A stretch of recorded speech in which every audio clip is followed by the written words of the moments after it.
Assalamualaikum warahmatullahi wabarakatuh.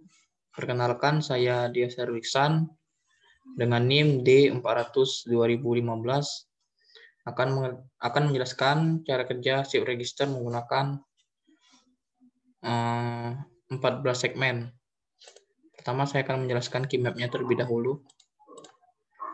Pada key map-nya di sini saya mengerjakannya dengan tulis tangan agar terlihat lebih rapi. Di sini ada aturan tertentu untuk pengelompokan pada key map, yaitu dia menggunakan aturan 2 pangkat N. Artinya yang bisa dikelompokkan itu hanya kelipatan dari 2 pangkat N. Bisa 2 pangkat 0, 2 pangkat 1, 2 pangkat 2, 2 pangkat 3, dan seterusnya. Di sini yang saya buat terdapat 2 kotak, artinya saya menggunakan pangkat 2 pangkat 1 yang menghasilkan nilai 2. Kalau kita lihat di sini, dalam kelompokan yang berwarna hitam, dia menghasilkan persamaan A aksen, B aksen, dan C aksen. Kemudian untuk yang berwarna merah menghasilkan B, D aksen, dan C aksen. Untuk yang berwarna coklat ada A, D, dan C aksen. Untuk yang berwarna biru muda ada A, B aksen, sama C. Kemudian untuk yang berwarna pink ada A, D aksen, sama C. Kemudian yang untuk berwarna ungu di sini pengelompokannya terlihat berbeda, akan tetapi dia memiliki pengelompokan yang sama dengan yang lainnya. Yang contoh seperti ini, hanya saja posisinya yang sedikit berbeda atau sedikit berjauhan. Di sini menghasilkan rumus A bar, B bar, dan D bar. Ya, kita bisa lihat bagaimana sih sebenarnya cara melihatnya itu. Kita bisa melihatnya seperti ini. Jika dia melintang atau tegak seperti ini, kita lihat ke bawahnya dulu terlebih dahulu. Nah, di sini ada A bar dan B bar. Kemudian kita lihat ke kanannya.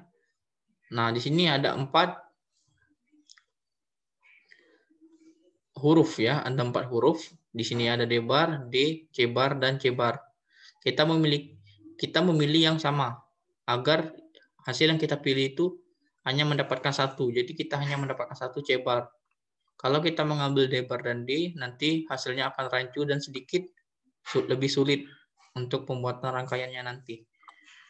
Kemudian untuk contoh lainnya, di sini ada 1 kotak. Pertanyaannya, apakah bisa kita melakukan pengelompokannya hanya 1 kotak? Bisa, karena ini juga masuk ke aturan 2 pangkat N tadi, yaitu 2 pangkat 0, hasilnya 1. Jadi 1 ini bisa dikelompokkan walaupun hanya 1 kotak. Nanti dia akan menghasilkan A bar dan B bar sama D bar dan C. Kemudian di sini ada 4. Ya, ini bisa benar-benar membuktikan bahwa 2 pangkat N itu merupakan aturan untuk melakukan pengelompokan. Kita bisa lihat bahwa 2 pangkat 2 sama dengan 4. Nah, ini sama. Nanti hasil dari pengelompokannya itu A dan D. Ya, jadi kita bisa lihat bahwa di sini ada A dan di sini ada D. Begitu. Nah, kemudian untuk key map yang selanjutnya, di sini ada key map 7, ya, key map 7. Di key map 7 ini merupakan key map yang unik karena di dalam key map-nya hanya bernilai 0 semua. Artinya tidak ada yang bisa dikelompokkan, karena yang bisa dikelompokkan itu hanya angka 1. Di sini 7 sama dengan 0, maaf tadi salah. 7 sama dengan 0 artinya di sini tidak ada yang bisa kita kelompokkan. Karena dia nilainya semuanya 0. Jadi kita langsung ke rangkaian SIP registernya saja. Ini rangkaian SIP registernya. Di sini merupakan A, B, C, D, E, F, 1, 2, 3, 4, 5, 6, 8. Nah, ini sebagai bukti bahwa nilai 7 tadi kosong karena dia tidak dapat dikelompokkan dan tidak bisa menghasilkan sebuah persamaan. Artinya dia kosong aja. Nanti saya jelaskan di 14 segmennya. Di sini hasil dari persamaan A tadi. Ini persamaan B, persamaan C, persamaan D, F, dan seterusnya.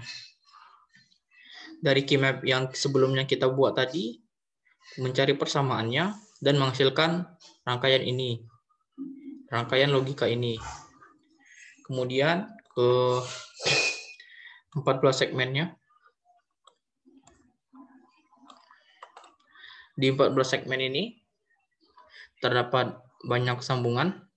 Di sini ada untuk di atas ini untuk output A, output B, output C, output D, output E, dan output F. Jadi outputnya ini dari A sampai F di atas. Kemudian ada ground. Untuk output yang di bawahnya itu, di sini ada output 1, 2, 3, 4, 5, 6. Nah, di sini output 7 tadi karena dia tidak menghasilkan persamaan dan tidak bisa dibuat rangkaian logikanya, maka dia akan langsung disambungkan ke ground. Kemudian ada output 8 ya, dan ada power di sini. Untuk yang di bawah outputnya itu untuk output 1 sampai output 8. Untuk pada lampunya di sini tersusun secara urut ya dari A, B, C, D, E, F. Begitu juga dengan angkanya yang ada di dalam 1, 2, 3, 4, 5, 6, 7, 8. Nah, begitu. Nah, kemudian langsung ke rangkaian inputnya. Ini merupakan rangkaian inputnya. Ini button D. Ini button clock. Ini DTFF. Dan ini LED-nya sebagai tanda desimal yang ingin kita tampilkan. Langsung kita jalankan saja untuk rangkaiannya.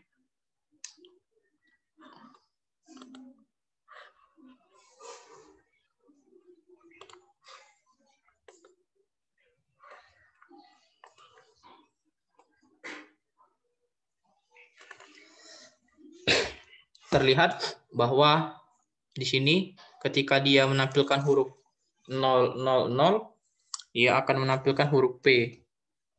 Ini juga sesuai dengan apa yang ada di tabel input dan output yang diberikan. Ya, kita coba ke 1, apakah dia menampilkan huruf R.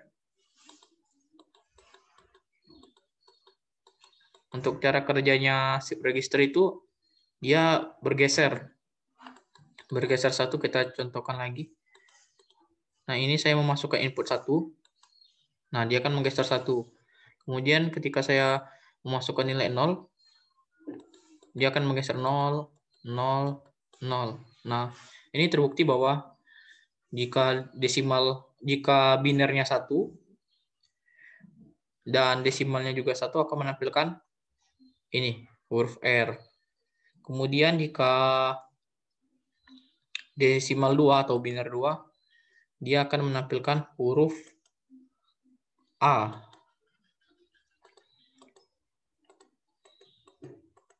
Nah, terbukti dia akan menampilkan huruf A. Kemudian jika kita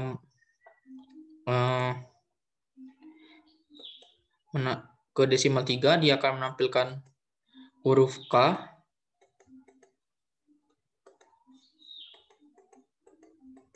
Terbukti kembali bahwa di desimal 3 dia menampilkan huruf K. Jadi saya tinggal jalankan saja. Desimal 4 dia akan menampilkan huruf T. Nah, ini huruf T. Desimal 5 dia akan menampilkan huruf I. Benar bahwa dia menampilkan huruf I. Desimal 6 dia akan menampilkan huruf K lagi. Tetapi berbeda ya bahwa di sini menggunakan desimal 6. Yang tadi desimal 3. Nah, dia menampilkan huruf K kembali. Huruf U juga bisa.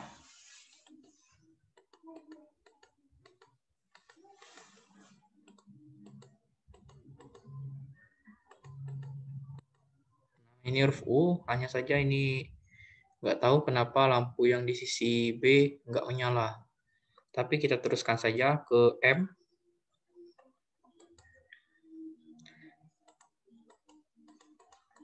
Apakah dia akan menampilkan huruf M pada desimal 8 atau biner 8 ini? Ya, dia menampilkan huruf M. Kemudian, apakah di desimal 9 dia akan menampilkan huruf D? Kita lihat.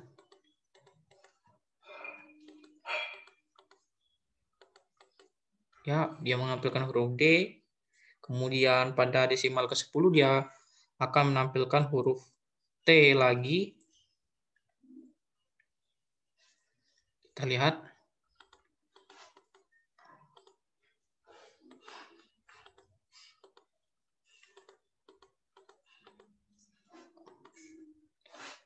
Maaf, salah.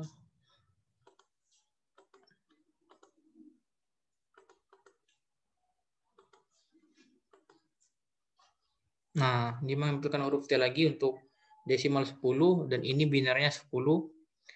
Kemudian jika kita masukkan nilai 11, apakah dia akan menampilkan huruf D kembali?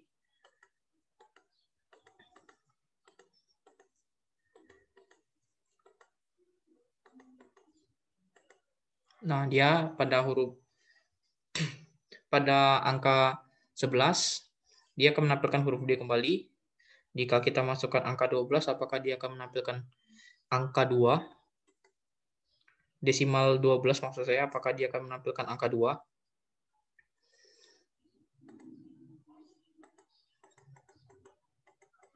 Saya nolkan dulu biar lebih mudah. Kemudian saya satukan kembali. Nah, dia menampilkan angka 2. Apakah ketika saya memasukkan desimal 13 atau biner 13, apakah dia akan bernilai 0? Mari kita lihat dan buktikan.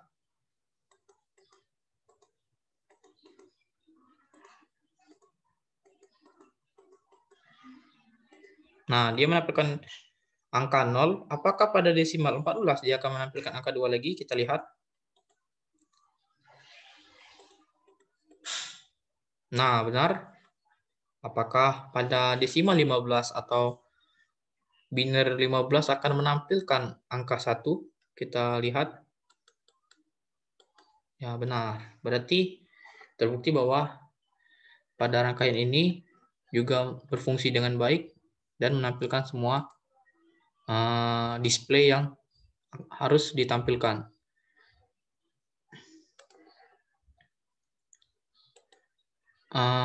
Mungkin itu saja yang bisa saya jelaskan dan saya sampaikan. Mohon maaf atas kekurangannya. Saya akhiri. Wabillahi taufik walhidayah. Wassalamualaikum warahmatullahi wabarakatuh.